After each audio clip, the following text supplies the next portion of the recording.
truly love someone is to try on their shoes from time to time and feel what it's like to connect to life through their soul.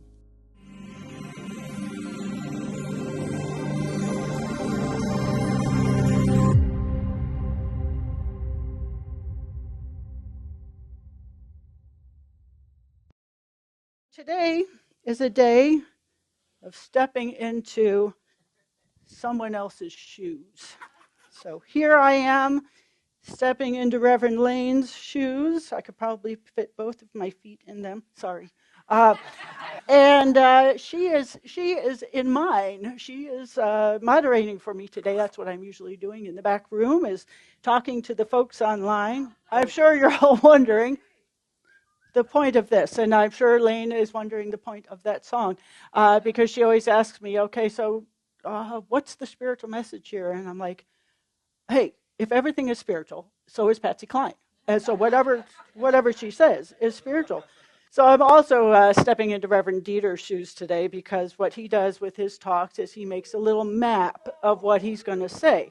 So I'm experimenting with that. We'll see how it goes. Now, in the mornings, I've mentioned to you, I have two little neighbor girls, these two little blonde things. One's about to turn 2, and the other is going to be 5 soon. And so every morning, we see them show up. I have 2 windows on my front door, and I see their little heads in there, and they knock, knock, knock. And they say, are you ready to go walking? And I put down my coffee. I no longer have a microwave, so I can't heat it back up again. It's kind of a bummer. But they come over, and so we go out walking with them. So one day I was walking with the older one, and she said, will you carry me? And I'm like, oh, really? Seriously? But he did. I picked her up. And I started singing, I go walking after midnight. And she's sitting there, and she's right here, and she's listening to me. And then, like, the next verse comes up, and she goes, I go walking after. And so every day now, when she comes over, we sing this song as we're walking along. And she doesn't really understand the words, and her speech is not so good yet. So but she loves to do it. She loves knowing that she can do that. So I was thinking about this, and as always happens, my brain went in a million different directions. And I said to Susan Gherkin last week, I said, I've been eating a lot of carrots lately, and I thought, well, I wonder why that is. And I thought, it's probably because of all the rabbit holes I've been going down. So my talk was supposed to be about, slowing down as you go through life and just getting more calm with yourself. And, but then this week happened, and this week was really an intense week, and so I had to change it. And then I was talking to Remy this morning about his experience with the Yellow Jackets of getting stung multiple times, and I thought, I'm going to have to change my talk again. So, as Brittany said, at some point you just have to stop and put it down, just write it down. I'm not wearing my usual clothes. I don't usually look like this, and it's actually got a point. It is intentional. Well, I saw the boots first. And I thought, what would Patsy wear? What would she have on? If she were still alive, what would she wear? And so I figured, okay, well, I'll go midway, because this definitely isn't quite that. But I got looking up Patsy Cline and learning about her. And I had seen the movie about her starring Jessica Lange many years ago called Sweet Dreams. And so I had a sense of her. Now, I'm going to make an admission. I'm not a country music fan.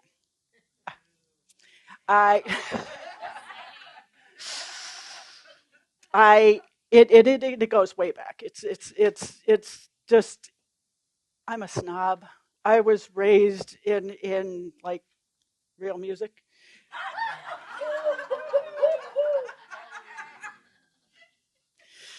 So it's really hard for me. But then I watched the movie, and I listened to the music, and I listened to what she was saying, and I was like, this is so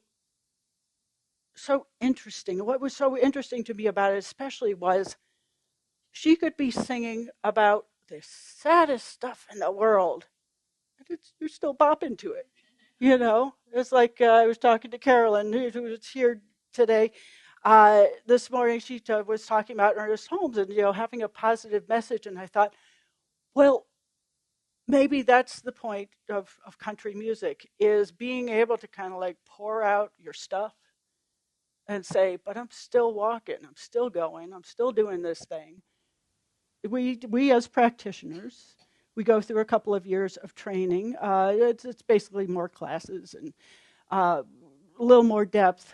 And one of the things we did in the second year was we were asked to confront our own biases. Now, every single one of us in this room will say, but I don't have any. I love everybody. I am open-hearted. I am open-minded. And especially in this place, we're like, oh, open at the top. Let it all shine in. But boy, was it disturbing to discover how many biases I actually have.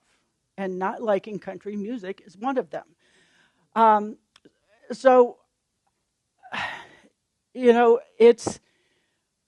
we're living in a world where we are constantly kind of crossing lines. We're drifting into everybody else's stuff.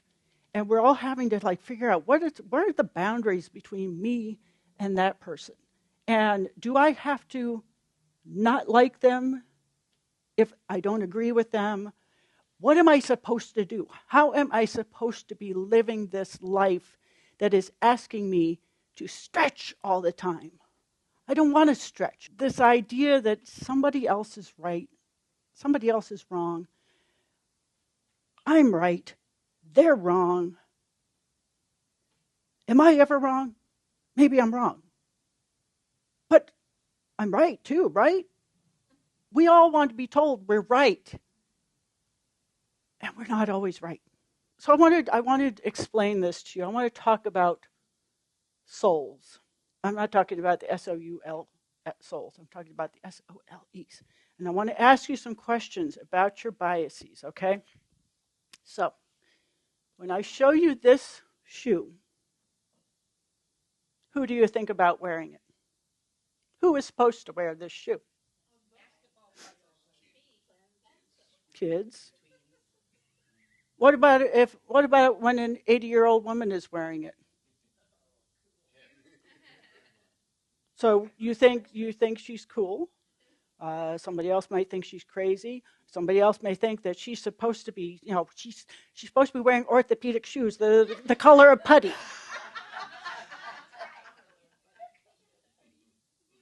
But no, she has decided she's going to wear this shoe because that's how she feels. That's who she feels like.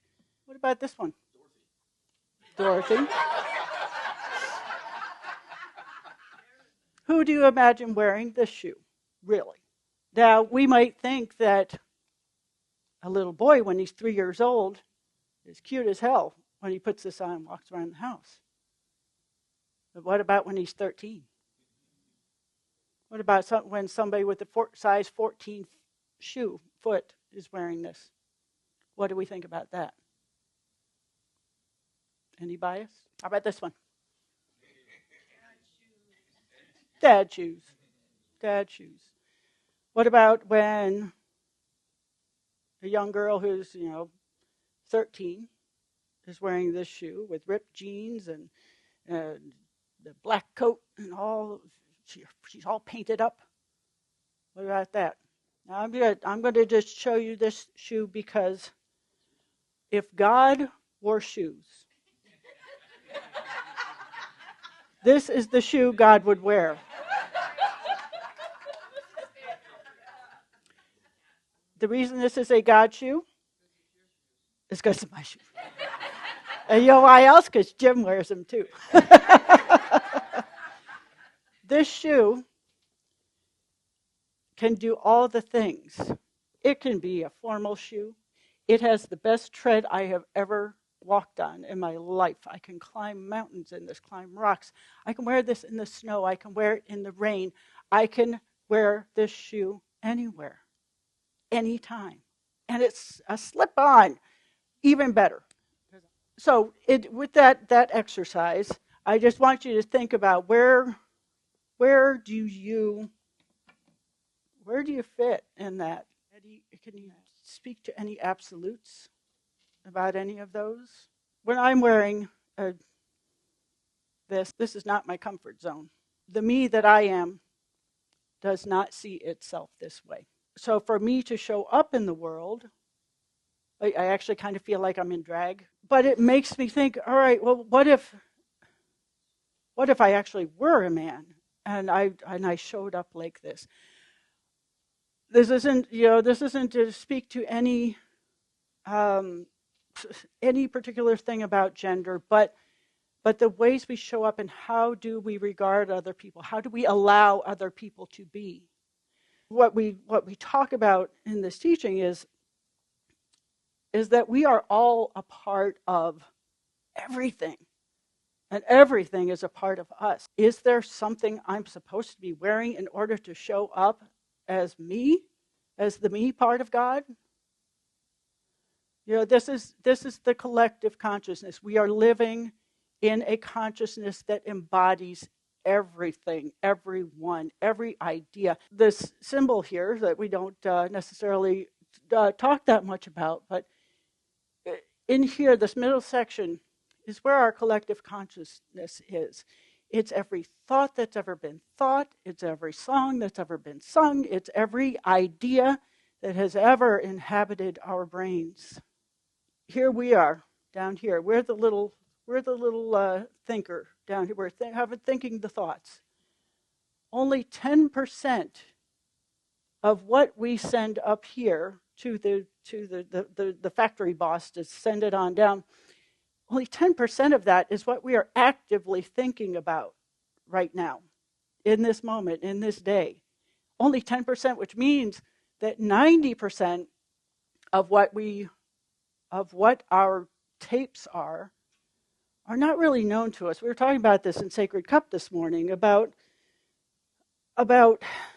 when we get into situations where we're not feeling the best about ourselves. We're not feeling the best about our lives. So what do we do? What do we do? And lots of times the answer was we go out walking. We go out, take a walk, take a hike. But the truth is, so much of what befuddles us is contained within that. And Patsy Cline is singing about, I go out walking after midnight, out in the moonlight. At first I was thinking, okay, well, she puts on her uber cool boots and she goes out and she's thinking about, someone that she's been in relationship with before. She's looking for them and wishing that they were there. And she sees the weeping willow and she's like, well, maybe he's crying on his pillow for me. Maybe he's sad for me. And as the sky turns gloomy and the night winds whisper to me, I'm lonesome as I can be. I realize that I am disconnected, that I am not feeling that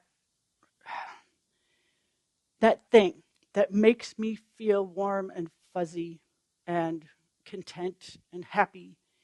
It's not there. So what do we do then?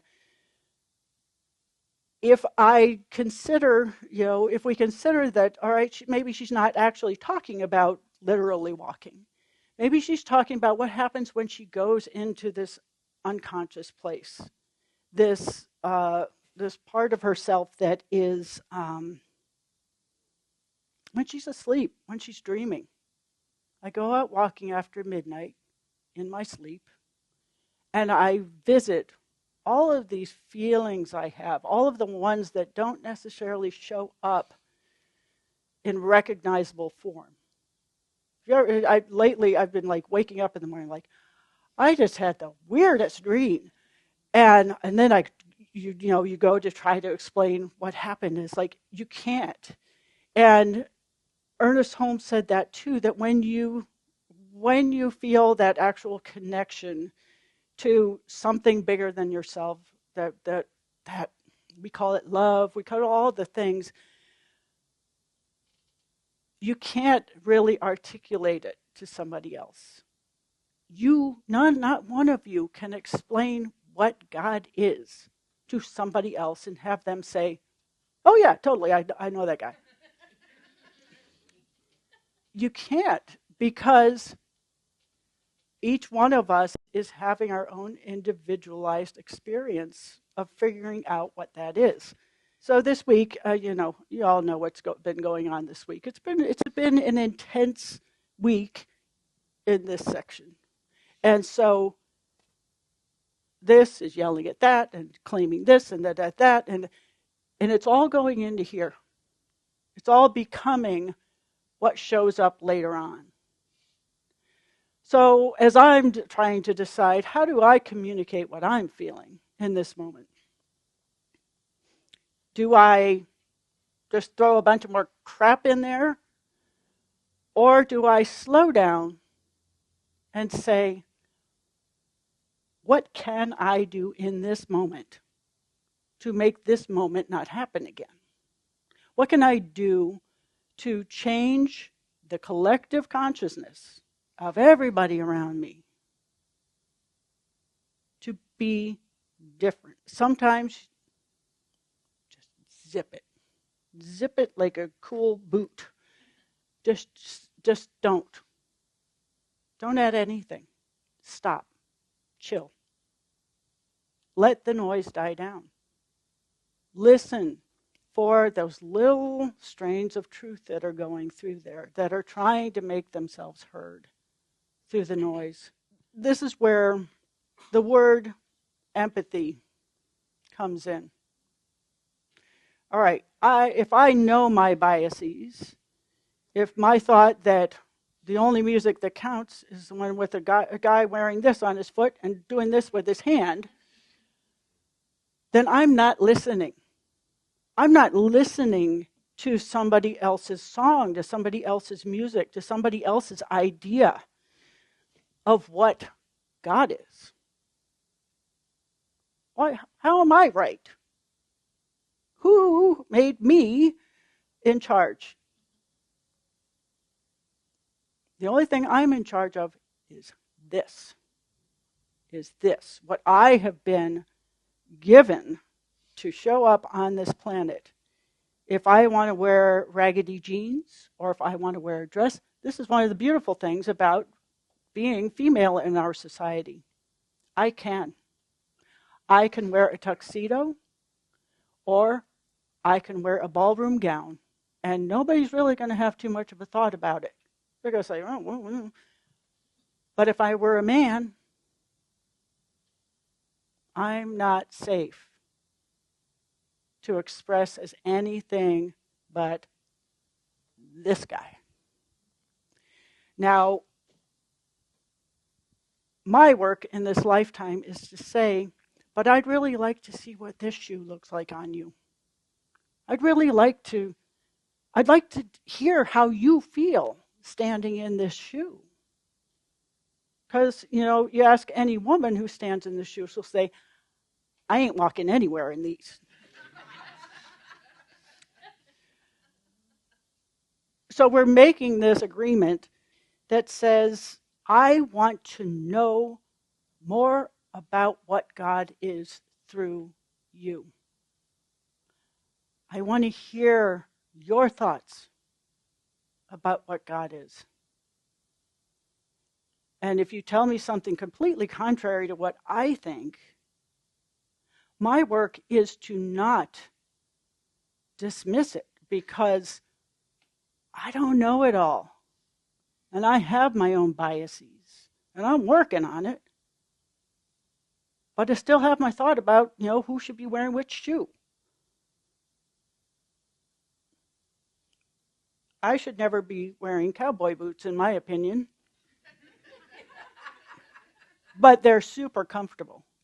And they're cute as heck. I mean, look at all those. They got little cactuses and roses and things, and they were on clearance. So what I want us to take from this is that we really are all in this together. We are all in this soup. We are all in this compost. We are all breaking down into something better, something more useful, something lovelier. And there's not a one of us who gets to decide which part anybody else plays in creating that.